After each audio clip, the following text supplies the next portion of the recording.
I'm Dylan. And I'm Keon. And this is Trust Your Doctor, that podcast where we are the weakest link. Do not interrupt! Anyway, this week we watched Bad Wolf and the Parting of the Ways. Written by Russell T. Directed by Joe Ahern. And aired on June 11th and 18th, 2005. Joe Ahern's final 2 episodes with the show, which means I don't have to struggle through his name anymore. Sure. Ever again. It's probably going to be more difficult to pronounce names in the future. What, like Rachel Talalay? Sure. Ooh boy, I'm looking forward to it. I mean, you just pronounced it. It seemed like you pronounced it pretty easily. Well, yeah, that's because, thankfully, I've heard other people say that name before I had to say it. Not the case with Joe. Good old Joe. Classic Joe, having a hard-to-pronounce name. No. Anyway, speaking of people whose final 2 episodes it is on the show, there's Christopher Eccleston. I was going to say producer Mal Davis. Yeah, that notable producer who's... I mean, I've noticed his name, but in the credits, but we haven't really talked about him. Yeah, if there's anything really even to say about him. Not really.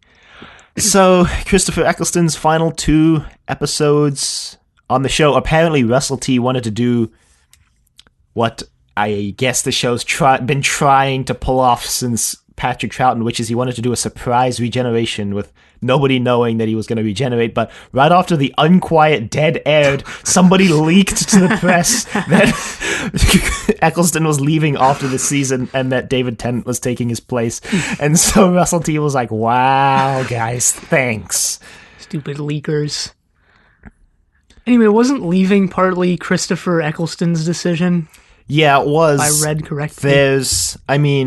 Christopher Eccleston's been pretty vague about his reasons for leaving, although he has said that it kind of comes down to, number 1, he didn't really want to be typecast as the Doctor, and number 2, he had some problems with how the show was being run and with some things that were going on behind the scenes, although he's never specified what those problems were. Probably for the best. Yeah. It's better that he doesn't specify, I think, that he doesn't drag people's names through the mud. And that he doesn't have to end up eating his words later, like on social media and stuff, so... Yeah, although I think, having problems with the production crew is a valid reason to leave the show. Yeah. I don't think he can be faulted for that.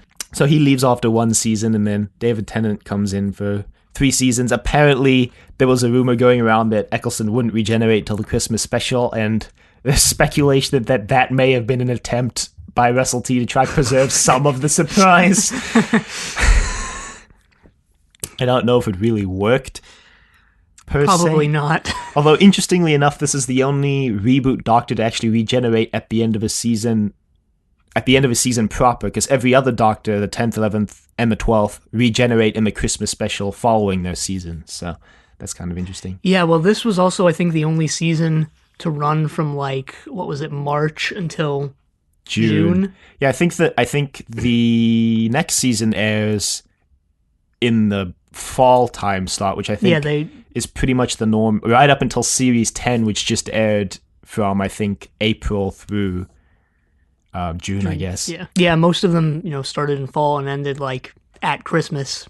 Yeah, although actually there was another series, I think it was 7, it might have been 6, that got split in half. Yeah. And they aired one half before Christmas and then one half the next year. I don't remember why they did that. Something to do with how long it was taking to produce the show and Stephen Moffat's availability or something like that. But we're not there yet. So the story begins with a Doctor recap of the whole season briefly. Not really the whole season, more just the key plot points that relate to the story. Yeah, more just the Satellite 5 stuff and the Bad Wolf stuff. Bad Wolf references. And the Doctor shows up in a spinning room. Yeah, I wrote down that I had vertigo from this. Should have done the whole episode in this spinning camera. No, because then we would have had dimensions and time. Yeah, it actually was kind of dizzying, which is why they should have kept it up, because, So this was a pretty interesting start to the episode because the Doctor shows up without his TARDIS. He doesn't know how he got there. He doesn't know where his TARDIS is. He doesn't know where Rose or Jack are. He's completely in the dark. And Pretty bright in the room, though. He stumbles out of the room, and he's in this green room, I guess, a bigger room. Yeah, like a living room. And I assume if you watch Big Brother regularly, you'd recognize the set at least. I mean, maybe this is supposed to be like 200,000 Big Brother or something. I mean, yeah, but the Weakest Link set was pretty much identical to the real Weakest Link. I don't watch Weakest Link either, so I didn't know. But yeah, I mean, maybe, I don't know. There's an American Big Brother too, so maybe this is what the British Big Brother set looks like. I don't know. I haven't watched either version.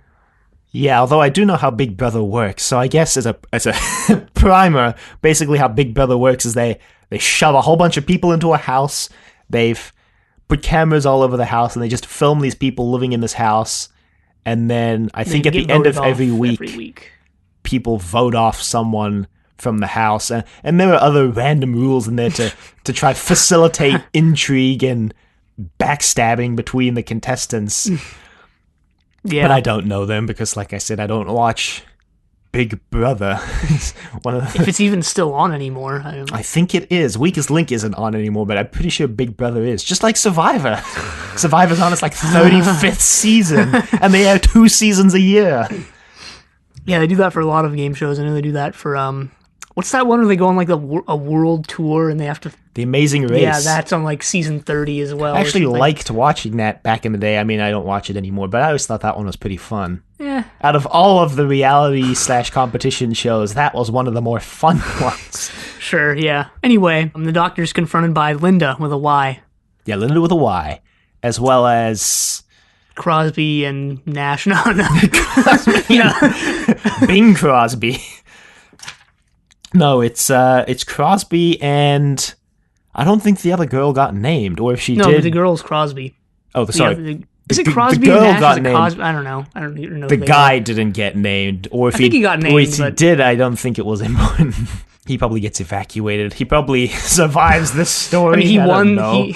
He won the season. So anyway, I guess the Doctor gets called into the diary room and he looks at the camera and he says, "You've got to be kidding me!" And then the title sequence starts. Yeah, and then I think after the title sequence is when we see Rose shows up at a taping of The Weakest Link, and there's this guy named Roderick who's like, "Come on, you got to get up on the podium."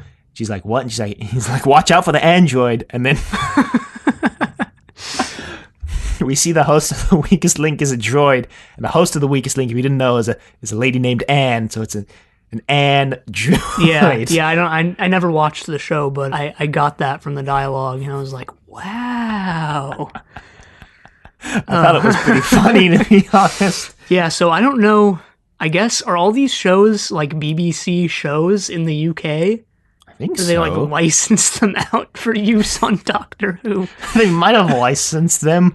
I don't know their positions in British television. I mean, I guess it's kind of interesting that they bring real life shows into the game station / satellite or wherever they are, but I just like, why? I guess it kind of makes so it feel... to make up games for them to Well, play. Yes, but also because it makes it feel less, I guess, disconnected from reality. But actually it makes it feel almost more disconnected because this is the year 200,000 and The Weakest Link is still around. I know, The Weakest Link isn't even around now anymore. Well, maybe they revived some old television shows, because Linda says there's 100,000 television channels all simultaneously broadcasting, and all the human race does is watch television. So I wouldn't be surprised if they revived a couple golden oldies, so to speak. I think the rehashing and rebooting is bad now. Just wait till the year 200,000. When they're rebooting The Weakest Link. Anyway, I think we get Jack as well, and if this was an actual named real-life show, I don't know what it was. It is some sort of television show. I've never watched it, nor even heard of it, but it's something kind of like, I guess, What Not to Wear in the United States. What Not to Wear is a television show where they got some people who were dressed poorly, and they're like, we're going to give you a makeover and give you a better wardrobe. which is kind of exactly what this show is, although this show on Doctor Who involves defabricating you and taking it to the extreme with plastic surgery. Yeah, so these two robots, or androids, or whatever they were probably my favorite characters this season. The two hosts of this show. Not pretty funny. Yeah, no, I just liked their mannerisms, liked their design. Got a neat purple one with a stripe there. Wow, and, purple with a stripe. And yeah, overall, just probably the best characters this season. I disagree. Totally not even kidding. Actually like them more than the Doctor, Rose, Jack, Adam. That's bizarre. Jackie, Adam. Mickey. Yeah, okay. Okay, Adam. Setting the bar so low you could trip over it, I'm just thinking of recurring characters, okay? The Bad Wolf. So Jack's got some pretty funny banter with these robots. They're like, we're going to activate the defabricator. And Jack's like, what's the defabricator? And it removes all his clothing. And he's like, does exactly what it says on the tin. Apparently they filmed this with full rear nudity, but the BBC was like, no! So they had to recut that. Yeah, apparently that was the only thing the BBC objected to this season. Well, there wasn't really much objectionable content in the show, which is unsurprising because it's Doctor Who. Besides all that murder, there's always been a lot of murder genocide. In Doctor Who. It's just not been very graphic. There's always been genocide. It's just not been played up. Yeah. There's always been genocide. It's true. No, the first Doctor didn't commit any massive... it's not actually true. He killed all the Daleks. Yeah. By deactivating their static electricity floor. Man, remember when the Daleks had to be attached to the floor because they were powered by static electricity? Man, those were the days. Simpler times. Yeah, no, I forget which Doctor it was, but I remember on one of the Doctors we mentioned, like, yeah, this is the first Doctor not to commit genocide. I mean, it had to have been one of the later ones. I think it might have been the 5th. Pretty sure it was the 5th, yeah. Anyway, so cut back to the Doctor, and they're announcing the results of the vote, and apparently the Doctor's not eligible because he just joined the House. And then it turns out, well, Crosby gets voted off. Actually, Broth dies first on the weakest link. Yeah, so Rose starts playing. She's like, yeah, actually, I'm going to play to win. Fitch dies on the weakest link. Yeah, Fitch dies. Rose votes Fitch off. I don't really know how the show works, but what I gathered is that it doesn't really matter who gets the questions wrong. It's just whoever gets voted off. No, yeah, so how the show works is they're arranged in, I guess, kind of a semicircle, and Anne with the android, will ask questions to the people in succession, and every question you get right builds your total of money, and then a person can, if they want to, at the start of their question, say bank, which will bank the money that they've accumulated so far, and then you can't lose that money. But if you don't bank it and someone gets the question wrong, then you lose the kind of stack you've built up so far. Okay, but you don't get to earn any more when you bank that turn, because you skip your turn, basically. Well, when you bank it, you reset the stack back down. Okay, so basically this will be easier to explain with numbers. So the numbers go 100, 200, 300, 400, say, right? So the first person gets a question right, now you have $100 on the stack. Uh-huh. Next person gets it right, now you have $200 on the stack.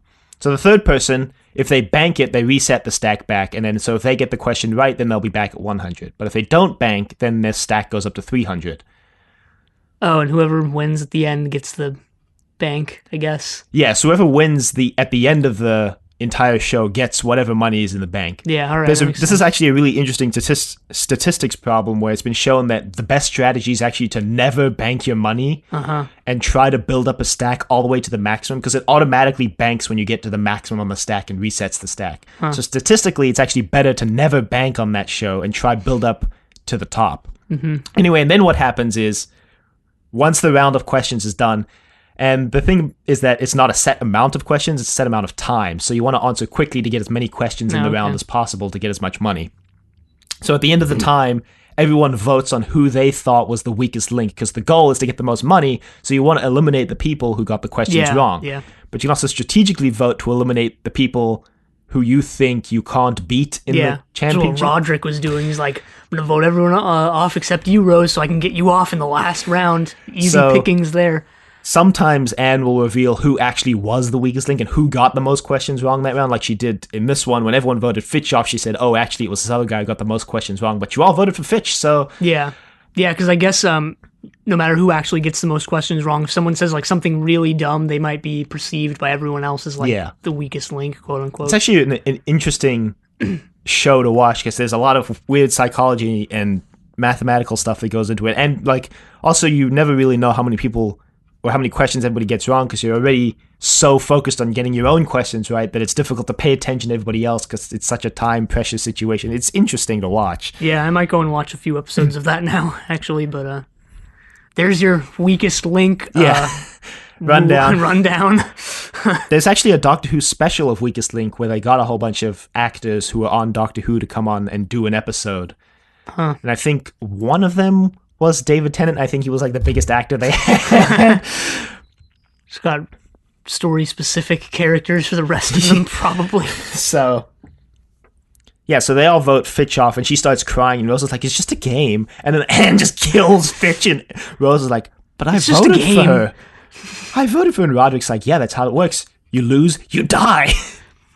Meanwhile, on Big Brother, Crosby is getting... When did Broff die? After Crosby, I think. We haven't before. Before Crosby, I guess. Who was Broff? Broff was the guy on the right in the weakest link. Oh, he runs. The guy who tries to run away. Yeah, he runs away after Fitch gets killed because they go to an ad break, and Broff's like, I can't do this, and he runs away, and Anne kills him. And then Roderick's like, yeah, don't run away, Rose, you'll die. Yeah. I don't know if we mentioned it, but the way they'd kill them is by shooting this beam out of an android's mouth. Yeah. So Crosby gets voted off the show, and she goes to the expulsion room or whatever. The doctor's watching the view screen. He's like, what's the matter? Just open the doors and let her leave the house. Yeah. Doctor has just a game, bro. Okay, no. So they show her die on the TV in the Big Brother house. The Doctor has this moment of realization that Crosby just died when he watches this beam come out of the ceiling and vaporize her, and he's like, something is not right here. So, unlike the weakest link, this is actually how they play Big Brother, so this is true to life. No, I'm just kidding. They kill people off Big Brother? No. It was actually just a joke, if you couldn't tell. Don't let us reboot Big Brother. The doctor's like, wow, not cool. Yeah, and then so Jack is getting some new clothes, and he's having, out of the three of them, he's having the best time. He's like, man, I'm loving this. So they defabricate him, and then one of the droids is like, maybe we can perform some surgery, and then you see the shot of the purple droid removing her hand and revealing a chainsaw. I was like, how does that even work? What, you mean you can't do that? No, not yet. So then the doctor decides to escape. Yeah, the doctor asks, what's the quickest way to get voted off the show? They're like, destroy some property, so the doctor immediately pulls out the sonic screwdriver and blows up one of the cameras. Throughout this, we've been getting some scenes of these two people just named male and female programmer in the credits. That's their actual names in the credits. And I guess it's supposed to kind of mirror the long game because it hasn't been revealed that you're on Satellite 5 yet. They dropped the long game. Yeah, they did. In this. But so I guess it's supposed to kind of mirror Satellite 5 from earlier. So you see this male programmer, he's like, who are they? They're not supposed to be there. Like, how did they get here? And they're like, we better check the transmat logs. And the female programmer tries to go in, and then we see the controller going, no, Area 8 is off limits. I don't know, area whatever, but... Yeah. Well, the thing is, this looked like a lot like the Floor 500 or whatever it was set. So it was like, maybe they just retooled this, which it was, and then you find out later that in the story, actually, it is, too, so... But the controller, we can talk about the controller, she looks kind of...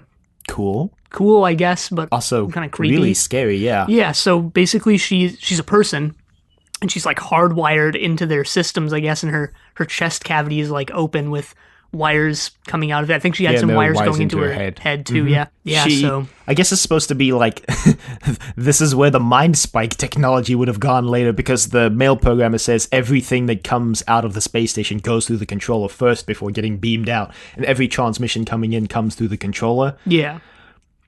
So, and she's like bathed in blue light in her eyes. It looks like they've made her eyes white with tiny black pupils in the middle, so that looks kind of creepy as well. Yeah.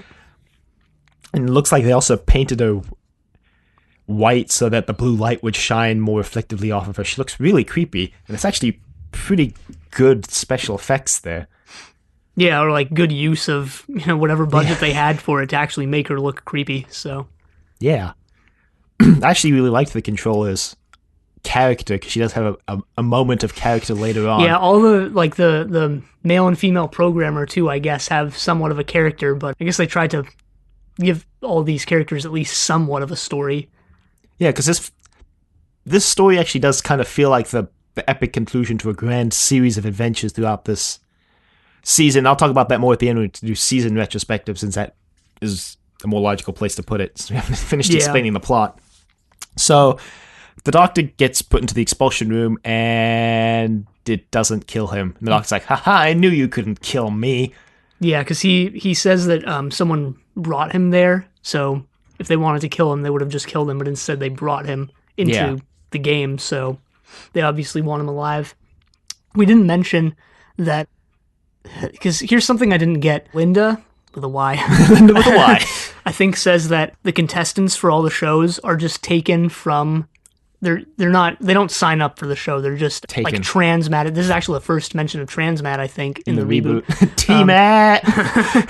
They're T-matted into the shows, and everyone on Earth is a possible contestant. Mm-hmm. But the thing is, right before this, the Doctor says that Jack and Rose were in medieval Japan, and they were like T-matted. I guess it makes sense later, but like here it's kind of weird, like T-matted from various points in history. So it's like, are they taking people from different time periods? Well, I thought the Doctor said that they were T-matted right after leaving Japan, and they were in the TARDIS when they were T-matted, and that's why the Doctor was so confused, because nothing can penetrate the TARDIS. Yeah, well, I mean, it makes sense later when you find out like more about the Bad Wolf stuff, but so that's why he was confused, because he's like, we saw this bright light in the TARDIS, and then boom, here I am. There's also a reference to dropping, I guess, the egg off on Raxacoricaulifactorius.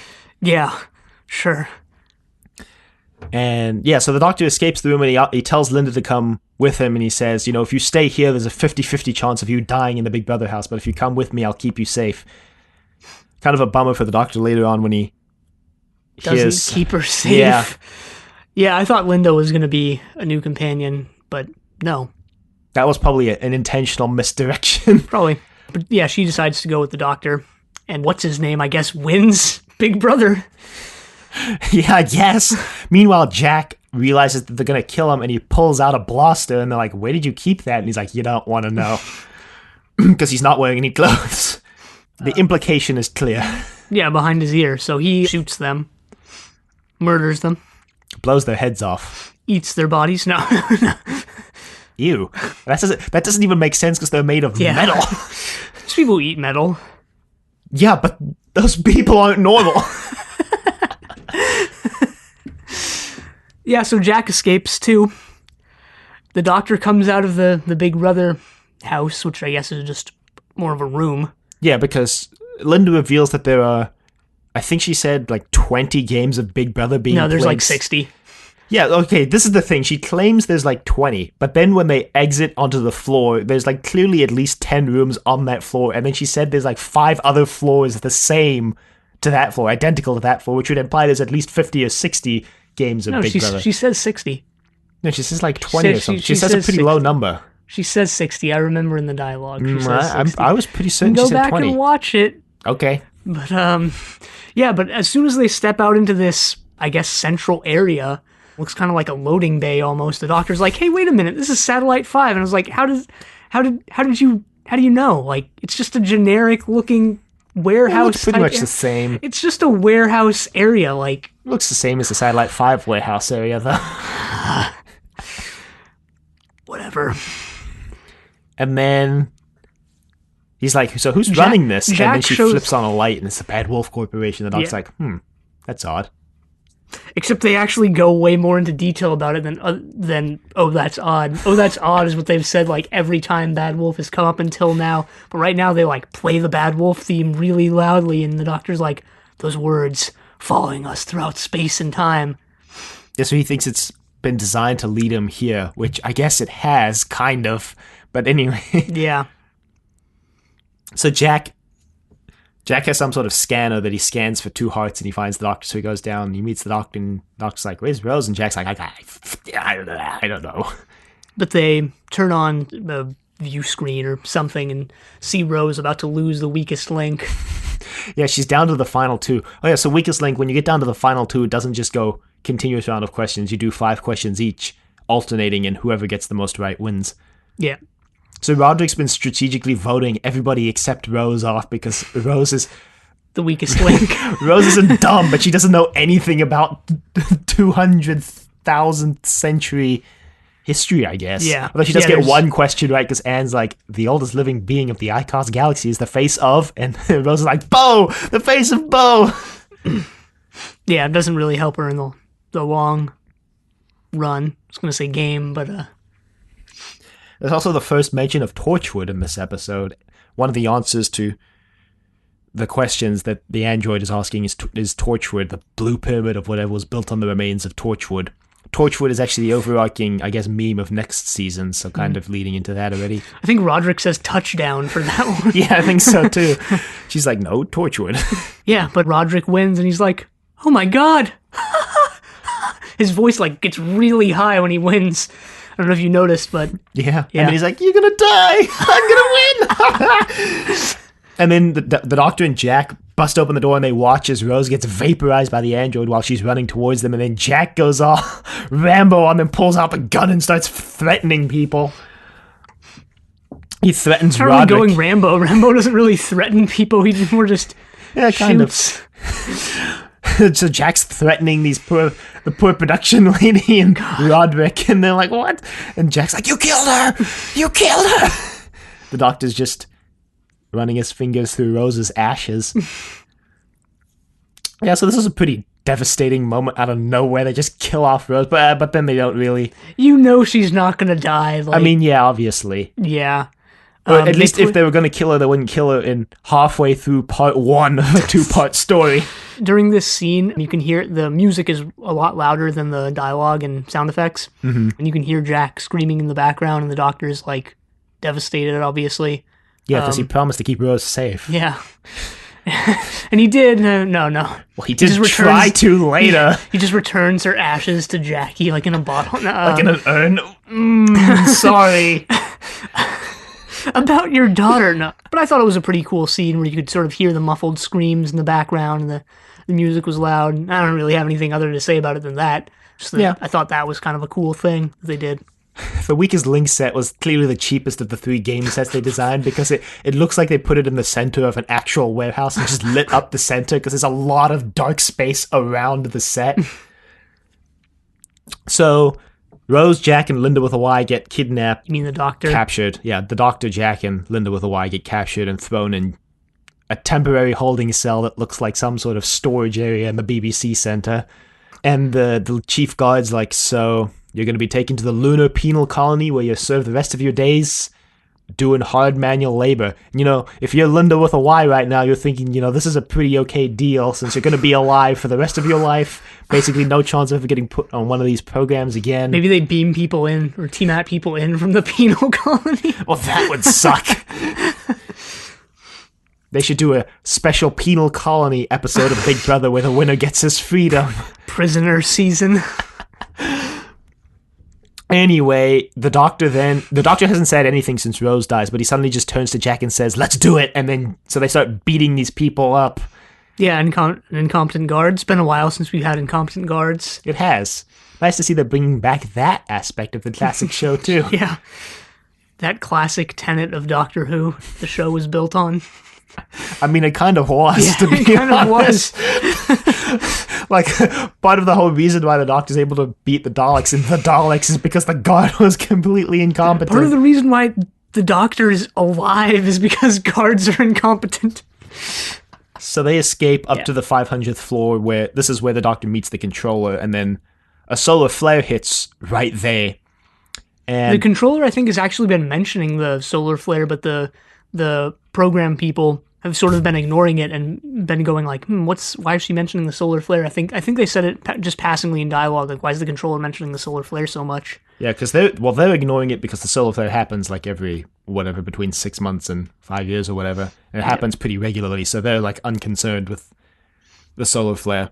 But I thought it was cool how the controller was actually mentioning it and they actually brought it up. Yeah, because so the reason why the controllers really a hard thing to do, but I thought it was cool. Yeah, the reason why the controller's mentioning it is also now it's revealed that she was the one who team-added the Doctor and his friends in, because as it turns out, there have been masters lurking in the shadows, perverting the course of human history for hundreds of years, like the Daemons. Just turns out to be the bad wolf is actually the Daemons.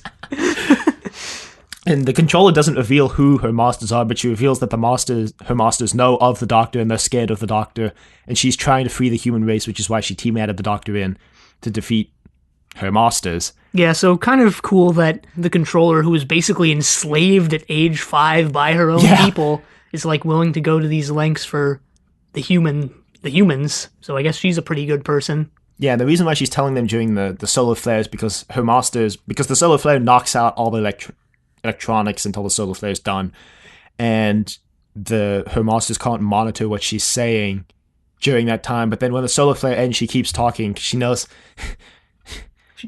this is it. Her purpose has been fulfilled, and like the life of a controller kind of sucks. So she realized that this is it, and she needs to make sure that the Doctor has enough information to actually fulfill the reason why she brought him here, because the next solar flare is not for 2 years.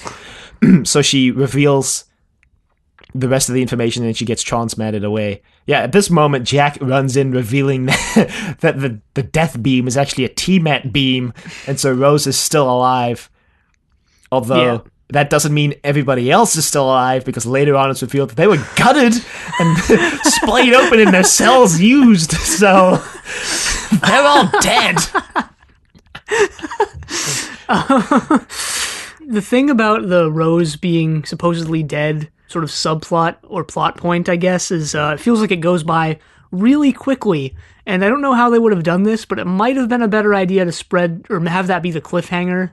Rose died, because it feels like it goes by pretty fast. I think it's only actually about 8 to 10 minutes between when Rose dies and like this whole sort of, maybe not an arc of like devastation, but I don't know, I guess I just thought you'd be able to feel the Doctor and Jack's distress here, I guess, if maybe it was drawn out over a week. I mean, it wouldn't be for us, obviously, but yeah. The Rose supposedly getting killed plot point really only exists to make her a hostage of the Daleks. Spoiler, the controller's masters are the Daleks, like we said last week. And I think perhaps what they could have done instead, which would have actually drawn it out over the whole episode, was maybe the Daleks intercepted the T-Mat beam and actually T-Matted Rose to the Dalek ship, so it's just Jack and the Doctor on the game station, and they're looking for Rose, and then at the end of the episode you can have this big reveal where it turns out Rose was on the Dalek spaceship the entire time. Because, they rush through Rose being quote-unquote dead really quickly, because the whole point of Rose being dead is just to get her on the Dalek spaceship, to give the Doctor a reason to have to go over there and save her. Yeah, I guess. Yeah. Well, the thing is, they also a lot of the, I guess, tension and how they portray like the perversion of the human race in the future is by having these shows where people die if they lose, right? And the beam is how they are supposedly killing them. Yeah, and I guess the reason why the Daleks don't just outright just T-Mat people to the Dalek spaceship is because this way, by having them go on the show and having people watch them quote-unquote die, then there's not going to be this huge list of missing people that anyone's going to go investigating because you saw them die. So I guess it kind of serves a purpose to, because the Daleks reveal later have been trying to stay undercover for hundreds of years to do this. Yeah. Well, and that installing the Jaggerfest was apparently their plan, which explains why that consortium of banks went along with it, now that I think about it. Well, basically, I mean, all I was trying to say is that the death beam idea, and I guess makes sense whether or not the Rose being dead plot point was like effective. Is another story, but it makes sense. So yeah, I don't know. I agree. But anyway, so here's the Dalek reveal, which I thought was done pretty well, because the very first thing if you didn't watch the preview. Yeah, if you didn't watch the preview. They make it really hard to not watch the preview if you don't want to, because they play it before the credits. So if you're actually watching this on TV, you'd be like, oh shoot, turn it off.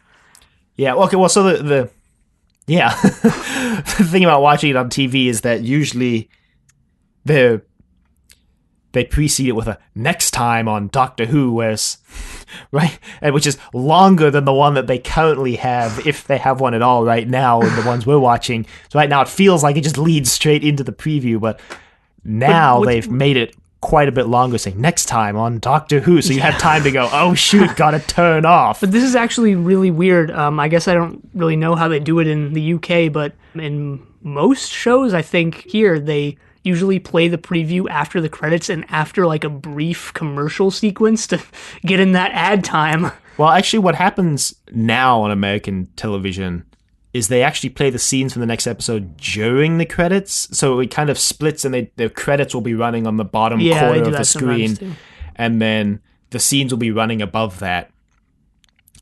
So, but they always, you're right though, they always precede that whole credits / I guess, scenes with a small one ad. Plus, actually in America also, they will play, before the credits, they play the studio names who helped produce the episode, which also kind of leads into the credits, so you have time to flip it off if you don't want to watch those. So, and they don't do that like on Doctor Who. I don't know if they do that on other British shows, but... Yeah. So, yeah, anyway, so the reveal's done pretty well. So if you would watch Dalek, you could pick up on it pretty quickly, because the first thing you actually see from the Dalek is Dalek vision of Rose. They don't say anything, but she, like, steps She's like, away. oh my god, it's you. Yeah. And then, so the Doctor's like, it's impossible, these ships should be destroyed. And Jack's like, I know those ships, they disappeared thousands of years ago. And the Doctor's like, yes, I killed them all. that was me. And then the kind of monitor comes on, and the spaceships look kind of just like UFOs, but then the Doctor's like, there could be thousands of Daleks out there. And then you see then it flips to Rose, and you see all these Daleks drive in from other corridors going, exterminate, exterminate. Yeah. So it's done pretty well, in my opinion. Like, if you didn't watch the preview from last week, I don't think you could have known that it was them until, you get Dalek vision from Rose. And even then, only if you'd watched Dalek, then you would have... If you hadn't watched Dalek, you would have only picked up on it when the Doctor says they're the Daleks. Yeah. And they actually do a pretty good job with this fake out, because you think the Daleks are the bad wolf who've been, leading the Doctor. The controller mentions her master, so you obviously think, oh, that's the bad wolf. Yeah. And it's kind of a disappointing thing when you're like, oh, the bad wolf was just the Daleks, but it's not. There's actually more to that. Yeah. But when I didn't watch these back to back, so I watched Parting of the Ways the next day. So I was like really disappointed. I was like, wow, the bad wolf is just the Daleks the whole time. Well, so the episode pretty much ends on this reveal that the Daleks are there, but then the Daleks say, you will comply or we will kill Rose. And the Doctor's like, no. And the Dalek's like, what? And the Doctor's like, no. And like, all right, I guess we'll just kill her then. So they kill her. No. And then the Doctor says, Rose, I'm coming for you. And then he turns off the monitor, and then it ends. Yeah. And then speaking of previews for the next episode, this preview was the best one of the entire season, because they actually did what they should have, which was tease the big moments from the next episode without giving them away.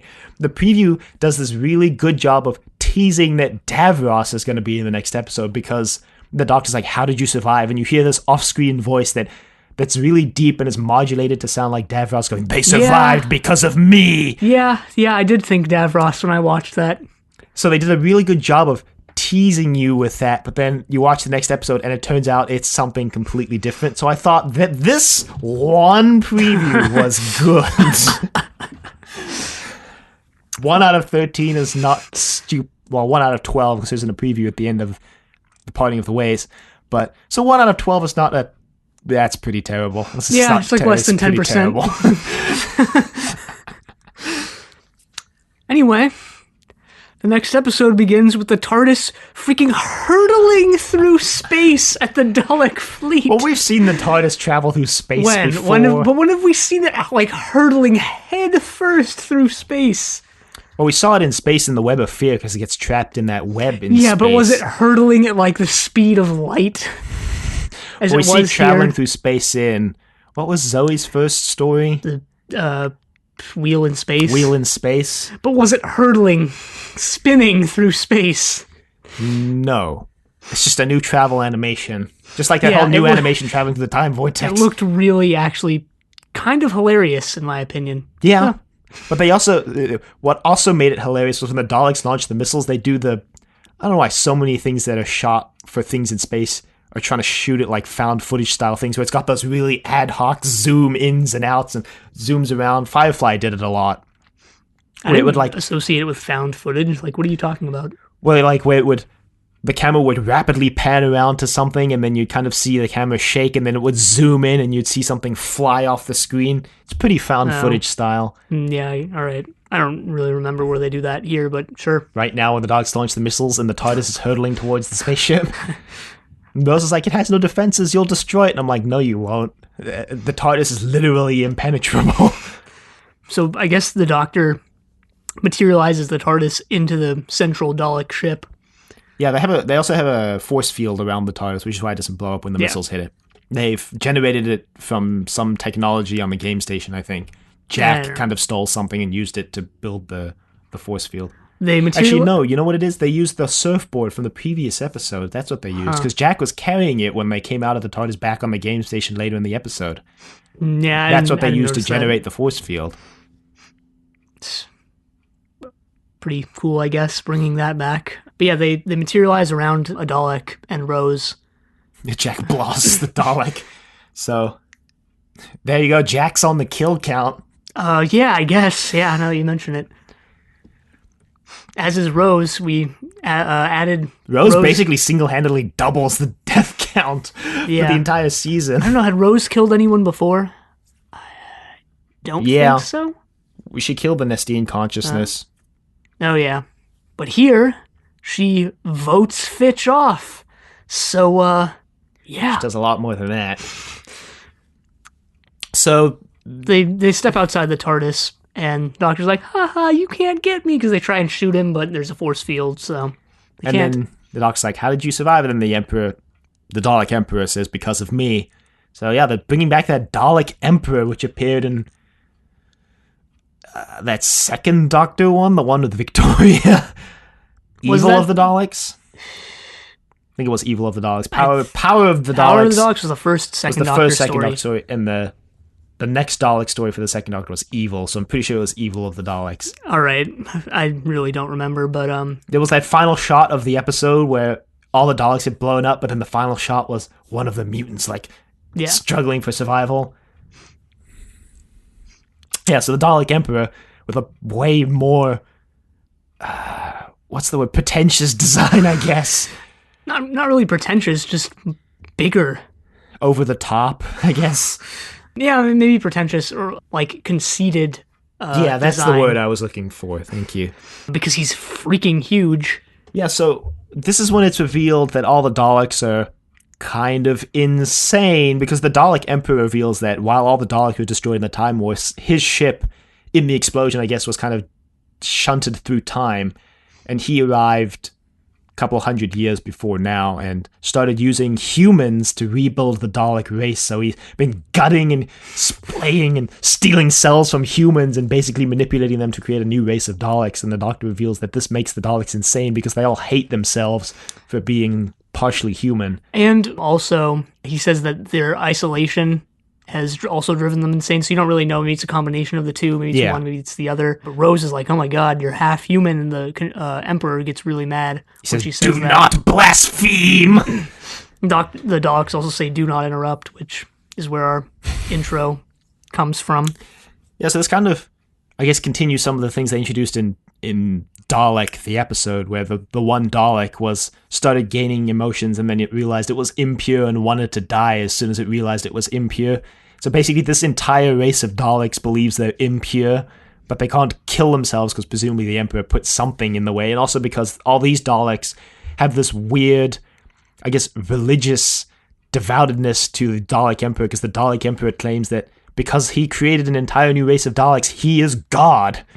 Yeah. And they all say, praise the Emperor, praise God. And he gets, really biblical. He's like, I created life from the dust. Yeah, kind of interesting. It's interesting because it's a new way to take the Daleks, I think. And it's interesting because it plays in the whole Doctor-Dalek dichotomy. I can't believe I used that word. Probably should kill myself now, but... Well, it plays into the because it's pretentious. Well, not really, actually, but if the word fits, why but not yeah, use no, it? I'll use it. I have no problem using it. Actually, it plays into the whole Doctor Dalek dichotomy from Dalek, and like that's also expanded on here, where the Doctor's the devil and the Dalek Emperor is God. Yeah. Yeah, so they're building a lot of kind of... The Emperor is a mirror of the Doctor in much the same way Davros kind of was, but yeah, the Emperor serves as that kind of sounding board for the Doctor to... That we said Davros was created for that purpose, to kind of give the Daleks a mouthpiece to espouse the ideology. And in this story, the Emperor is this crazed religious figure who sees everything in religious metaphors. So later on, there's a scene where the Doctor is talking with the Emperor and says, "If you're God, what am I?" And the Emperor says, "You're a blasphemer." Yeah, I think I'm just making this up, but I think he says, like, how far will you fall, Doctor? So, like, I mean, if you know anything about religion, like, fall. Yeah, Lucifer is the fallen angel. The devil is the angel who falls from heaven. Although I could just be making all that up. I don't remember. Well, even if they didn't say that specific line, later on when the Daleks corner the Doctor, he says, "So what, am I becoming an angel now?" And the Emperor says, "No, you're just gonna die. We're just gonna execute you." Well, I mean, yeah, like Lucifer / Satan, I guess. I think they're the same thing. Yeah, they are. Was like originally an angel who fell. So yeah, there you go. So anyway, they leave the Dalek spaceship because the Doctor realizes the Daleks intend, now that they have a big enough force, to invade Earth. So basically, they've been building their force using humans for years and years and years, and now they have a big enough force to basically invade Earth and take whatever humans are compatible to make even more Daleks out of. So the Doctor plans to go back to the game station and put a stop to all of this, and he's sitting there and he eventually realizes they can make a delta wave, which will wipe out all life, but the Doctor thinks he can refine it to just wipe out the Daleks. So he I don't starts think they reveal that it's going to wipe out all life yet. Well, when the Doctor and Jack both realize it at the same time, Jack explains the delta wave as something that if you're standing in the way of the delta wave, it fries your brain and kills you. So it's implied to kill all life, since anybody who stands in front of the delta wave will be fried, but it's not explicitly stated later till the Emperor gloats. Yeah. So the Daleks are going to attack the game station, so they need to build this thing Earth soon. The Doctor says it would take him 3 days, but he's going to be working very quickly to try and get it done in a couple hours.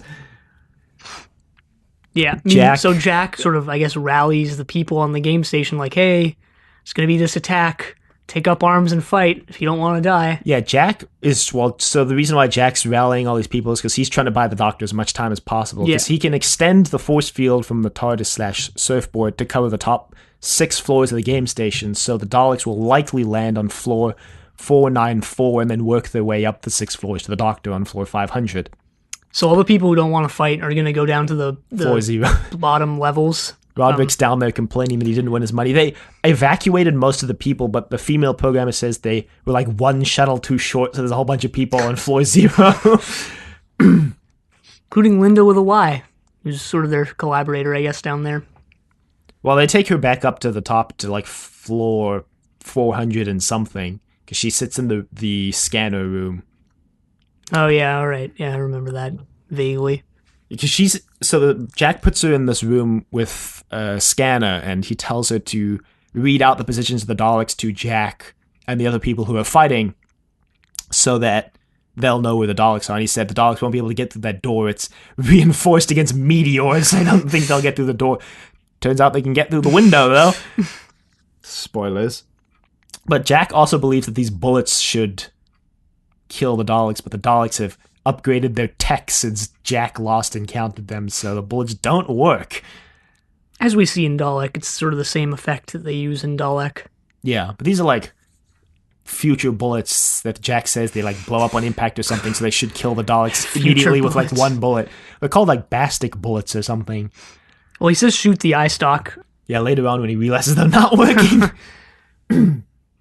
So, yeah, the Daleks land on 494, as expected, and then the Doctor and Rose are kind of talking, and the Doctor's... Well, Rose is like, you have a TARDIS, you have a time machine, can't you go back and just warn everyone? And the Doctor's like, as soon as I'm here, I'm already involved in the timeline. I'm not allowed to, like, cross where I've already been.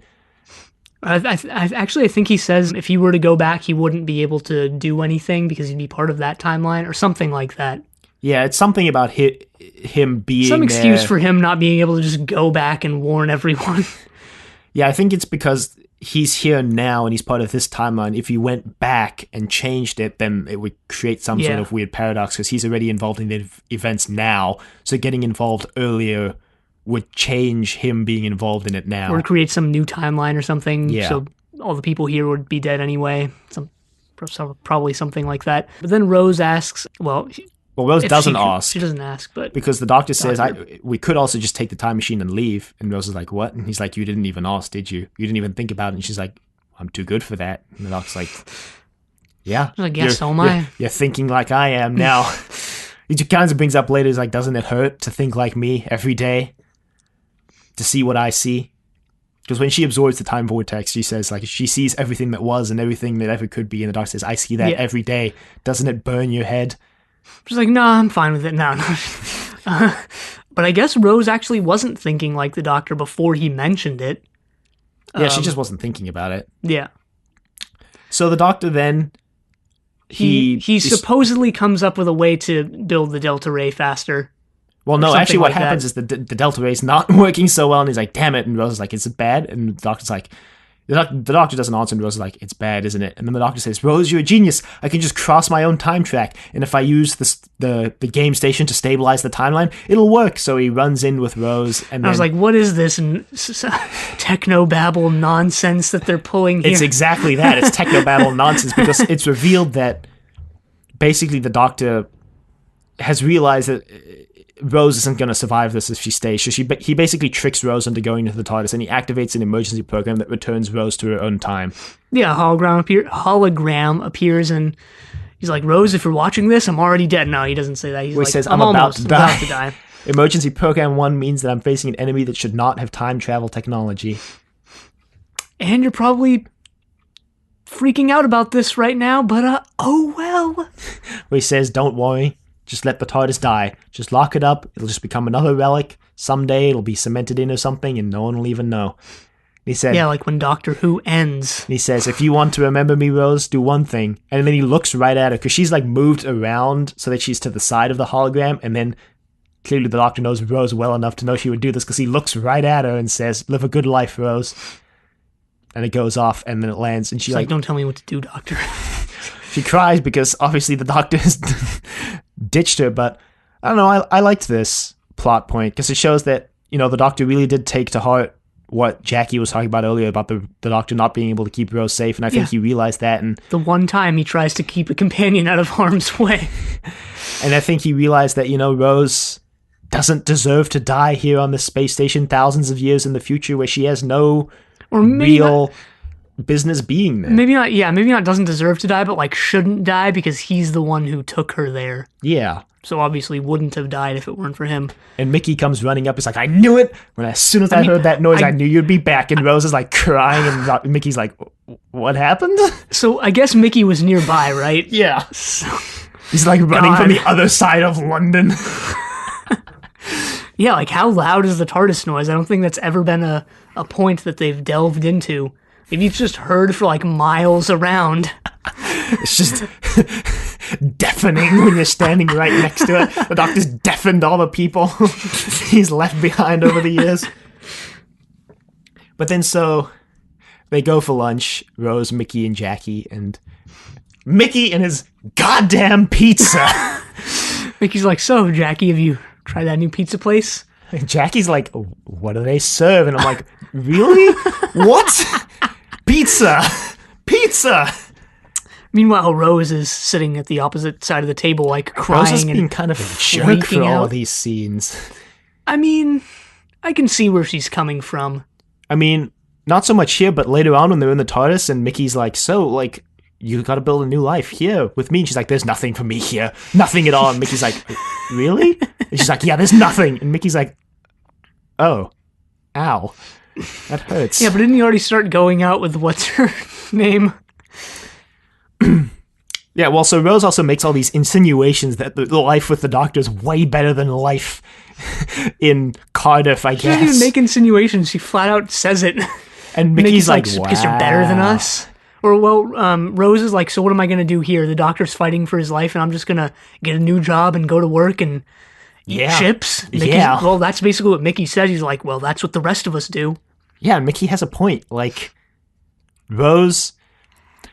I think the point is that Rose has started to consider traveling with the Doctor like a right when it's really just a privilege. Like, she's not any better. The Doctor's just given her this opportunity. Yeah, but at the same time, I can kind of see where she's coming from, because imagine, like, Rose is like, what, early 20s? Yeah. So imagine going on all these adventures and, like, saving multiple worlds, and then, well, you come back and you have the whole rest of your life to live. And that's something that a lot of companions have actually had to do, but we've just never seen it.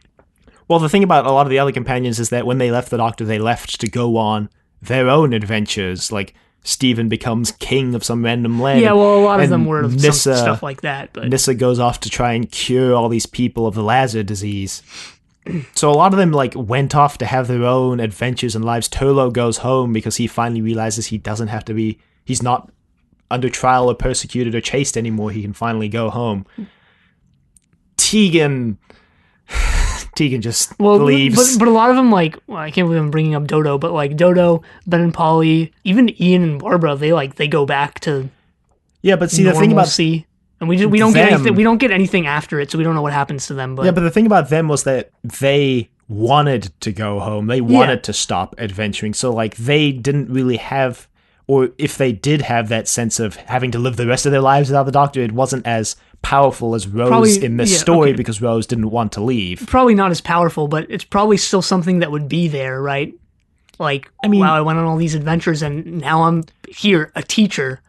Or now I'm here working a normal job. Yeah, but to an extent, because they wanted to leave, they can always look back and, I gave up that life. And obviously they had a reason for wanting to leave, so they can always think back like, oh yeah, I wanted to leave because blah, blah, blah, blah, blah, blah, blah. Yeah, I'm just saying the sense can still be there. Yeah, which is what I said. It's just not going to be as powerful. And, yeah, but I that's why I can also see where Rose is coming from in this situation. Well, yeah, no, I can see where Rose is coming from, but at the same time, it's a combination of that dreading sense of having to live life like the rest of us, but at the same time, she hasn't realized that she's special. She thinks that this is just, she thinks that this is just normal, traveling with the Doctor and saving all those people. But why? Like, I didn't get that. That's just what I felt, is that she just hasn't... This is like the new normal for her, basically, and she doesn't realize that there are other people and that she used to be one of these people who just lived... got on the bus every day and went to work just like everybody else. And, underneath... Now she's done all this different stuff, and now she's coming back to it.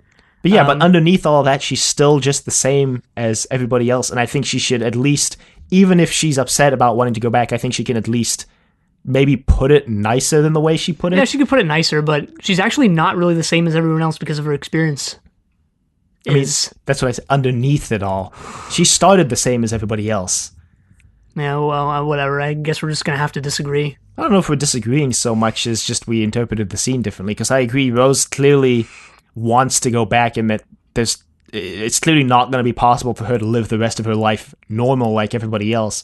But I just think that she doesn't understand that... I think she doesn't understand that everybody else has to live like that, and she shouldn't put down everybody else for having to live like that. I think she perfectly understands that, and there's also part of her distress, I guess. But we don't know.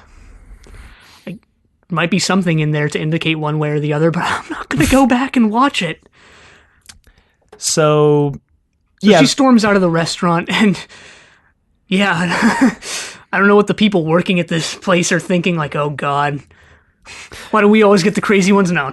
Then she says some kind of mean things to Jackie about how she met Dad, how Dad would have told her to always go back and always find a way. And Jackie's like, you don't know that. And Rose's like, yeah, it is. I saw him die. Remember, you saw a blonde girl when he was dying? That was me. I don't think these are really mean things. Why are they mean things? The only thing that's she mean... says them in a mean way, I'll admit that. But, yeah. But well, the first thing she says is mean. She's like, Dad would always say this, and Jackie's like, you don't mean that, you don't know that. And she's like, yes, I do. Dad would have gone back. She's saying it she's clearly saying that line at least to hurt Jackie. I guess, but I also like, this has nothing to do with that, but I liked how they brought back, because I guess these two episodes, they were maybe not trying, but yeah, I guess trying to bring back all the different plot points of the season, sort of. And yeah, I guess they did bring back Father's Day. Yeah. Which was nice.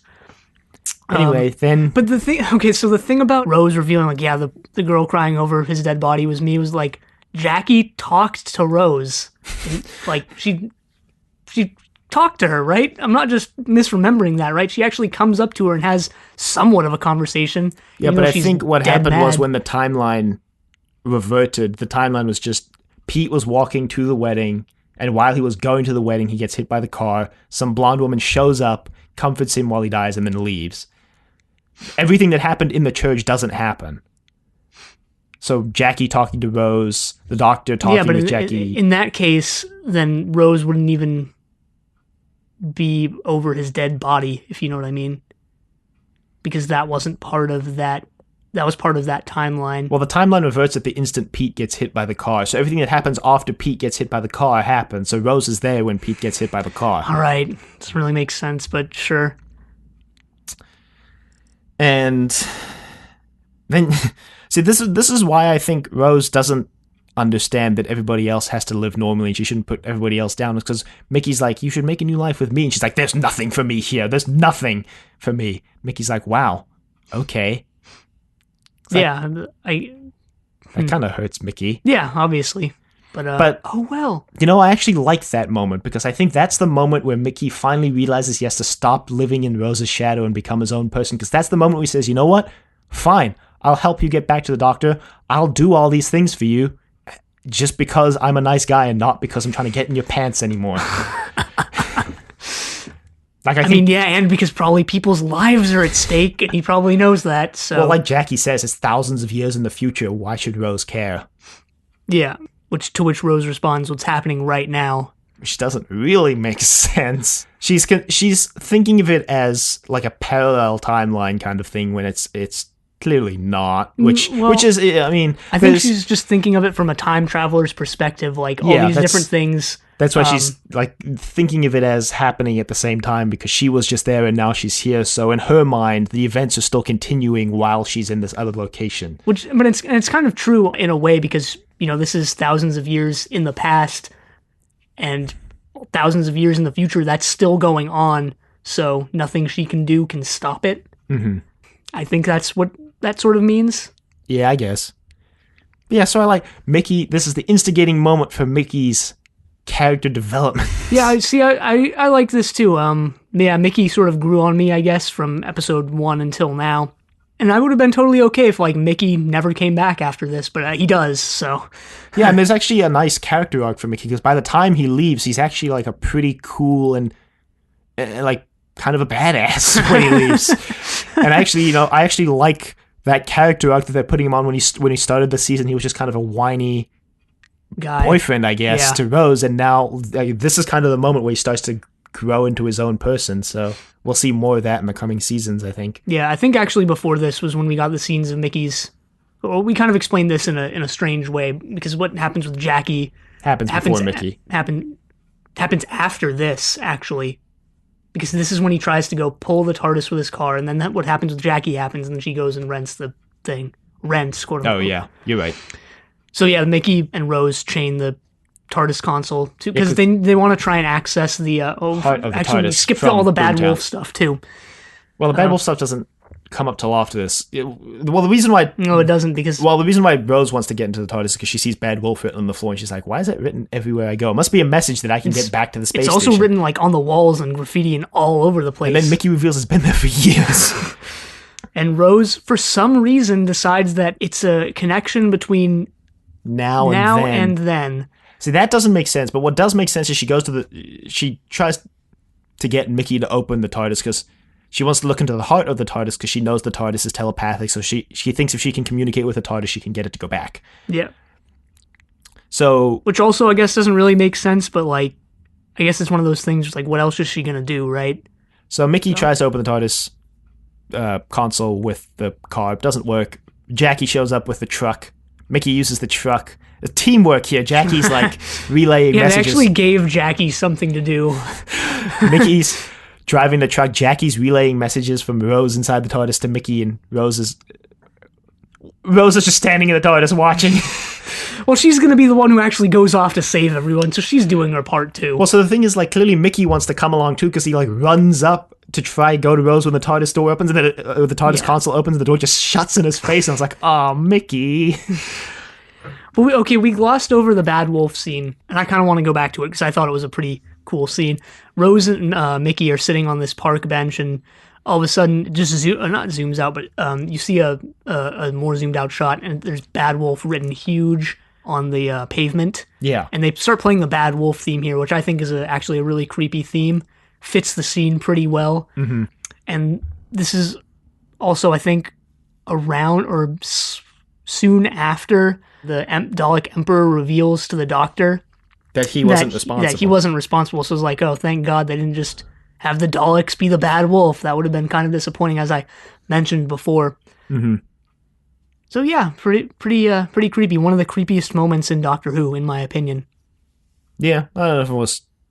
It wasn't really creepy to me necessarily. I wouldn't say creepy, but interesting. I mean, the Bad Wolf wasn't creepy when you actually find out who it is, but like at this point, it was creepy to me. So Rose stares into the TARDIS, and then so the Doctor gets surrounded by. Oh, we didn't actually explain what's happening on the space station. Dogs are killing people. Jack dies.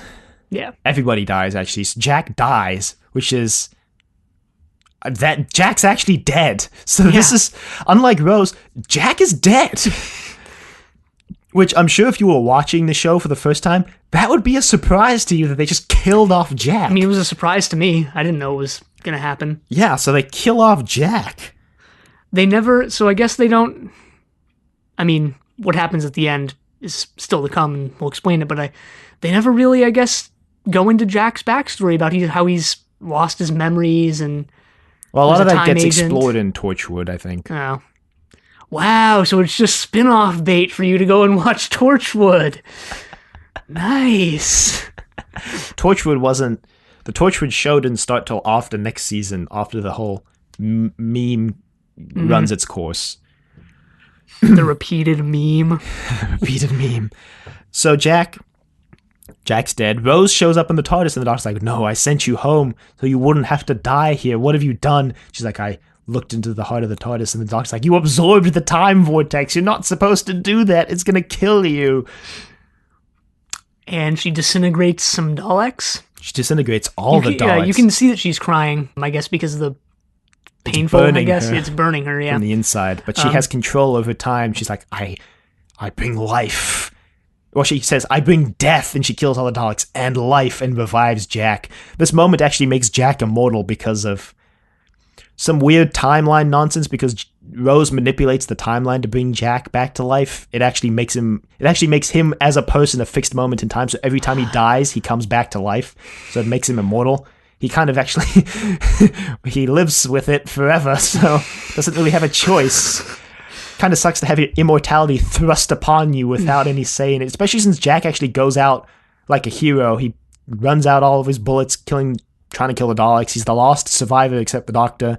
Pulls out his pistol, runs out of ammo, and he says, all right, Doctor, you've got about 15 seconds. And then he gets really killed. Really bad aim. They were right there. Well, maybe the bullets just aren't doing anything. I think, it's just a joke, but but I think this also plays in the whole, like, God and Devil thing. Well, before Rose says, like, I can bring life too, because she's the one who brings death, whereas the Dalek Emperor is the one who brought life to all the Daleks, and she's like, nah, I can bring life too. Yeah. So interesting. And the vortexed Rose actually seems really sinister in a way. So she is, which might be also why the Doctor is so panicked about her having absorbed the time vortex. Anyway, also Rose reveals that she was the one who spread the Bad Wolf across history as a message to try lead. Yeah, she actually, there's a Bad Wolf sign on the near the ceiling, on the wall, I guess.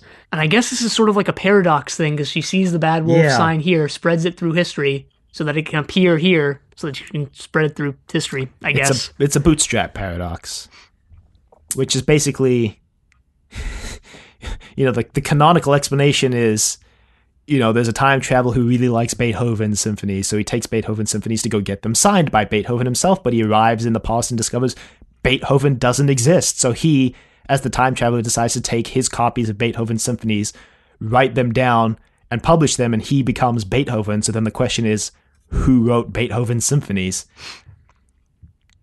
So, yeah, who created the bad wolf idea?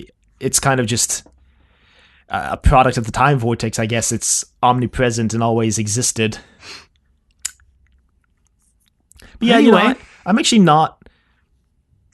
I kind of like that idea because it plays into the fact that, this whole season was so focused on the Doctor and Rose specifically. So the fact that it was one of the two of them that was the reason for the bad wolf words appearing throughout history, I'm kind of okay with that, but also to an extent, I do think it's a little underwhelming. I don't think it's I was alright with it. I liked it, I guess. I think it was kind of underwhelming, I guess, just... I was just glad it wasn't the Daleks. That's true. I think it was just a tad bit underwhelming because the fact that it's just two words repeated throughout history kind of, I guess to me, doesn't jive with the fact that this is an omnipotent, overpowerful time being. I just thought it was going to be a villain, which would have been a lot more creepy. But then when Rose showed up and actually felt really sinister here, I was more okay with it.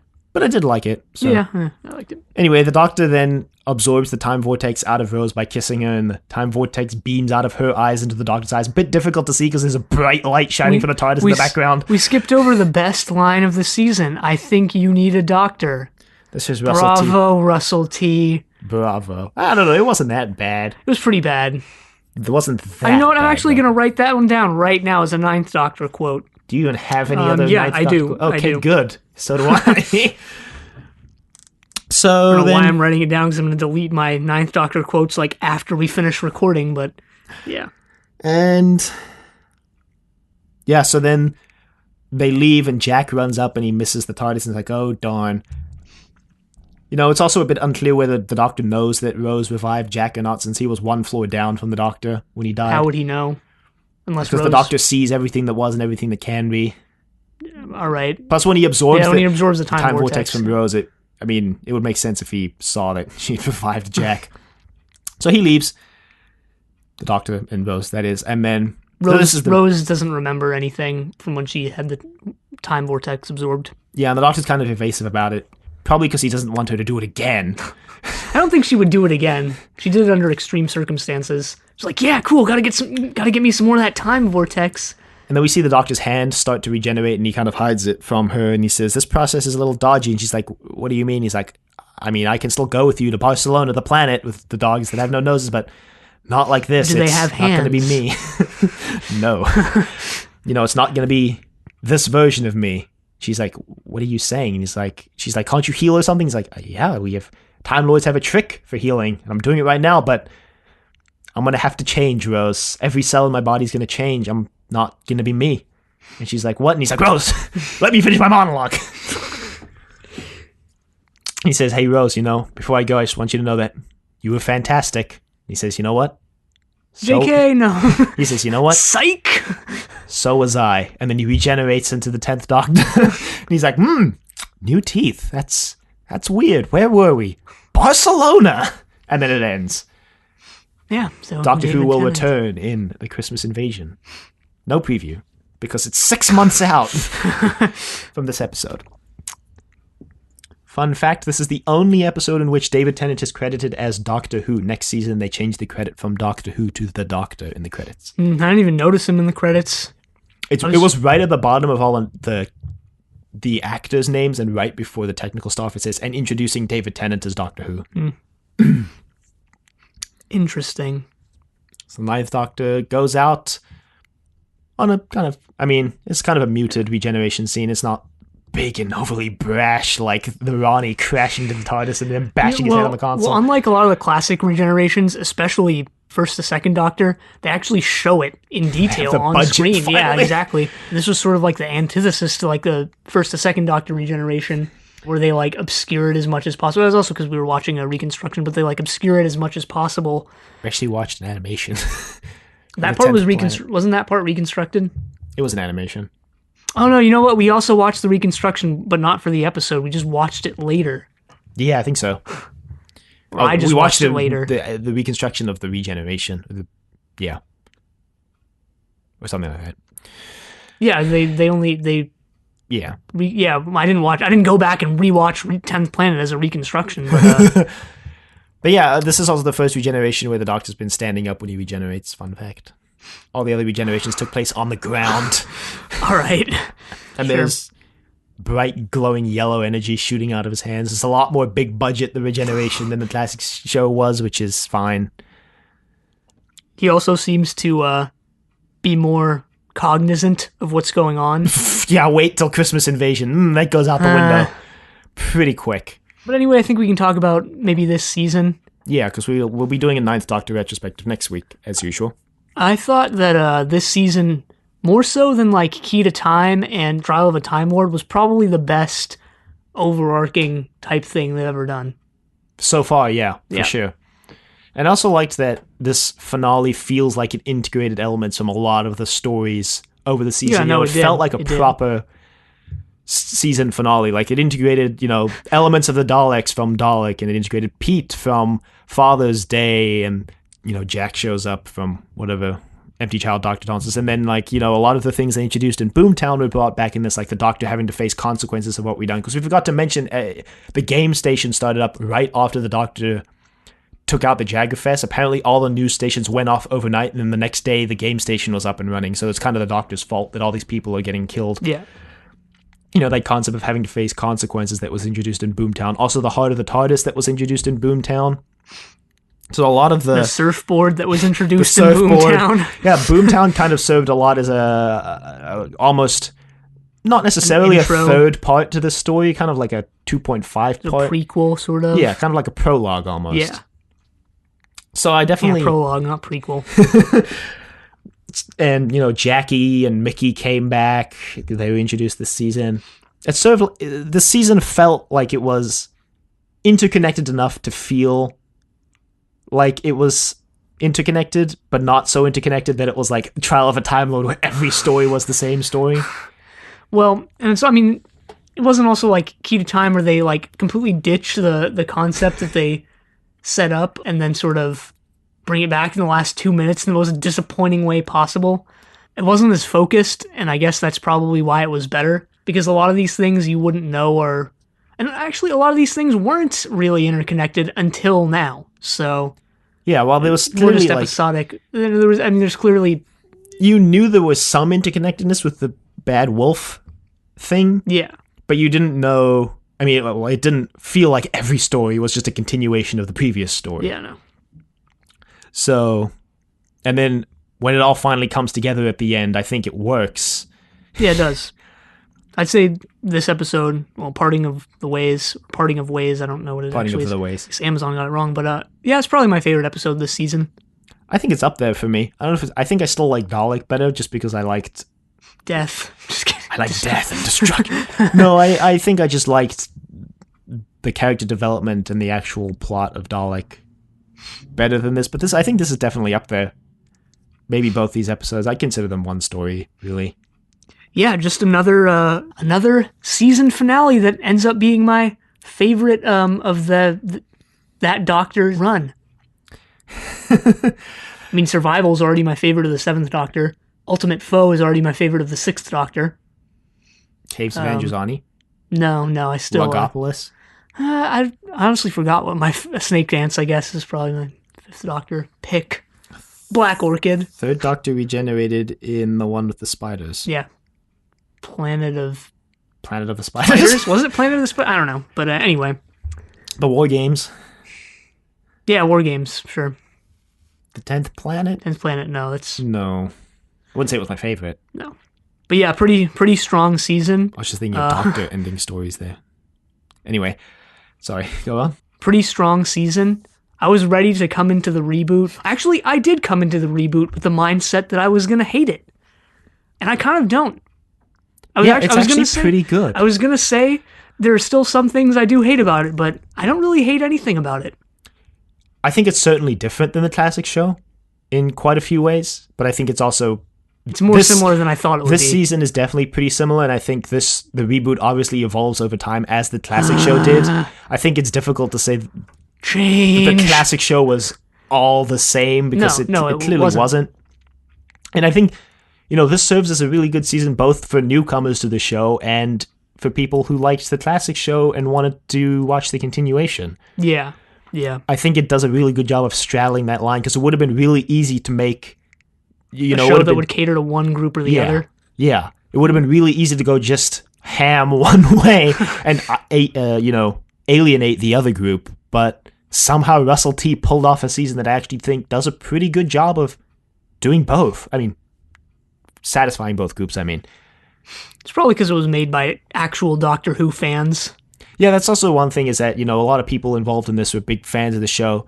And I think that continues. David Tennant got into acting because of Doctor Who, because he wanted to be the Doctor. And, same with Peter Capaldi. I mean, Peter Capaldi didn't get into acting because he wanted to be the Doctor, but he wanted to be the Doctor when he was a kid. So I think it helps that people running the show are fans of the show. Care. Yeah, they actually care about trying to make a good show. The people who are writing for the show are actually trying to write for a good show, and they're not just on retainer being called up just for a paycheck, Pip and Jane. And, I don't know, I like this season.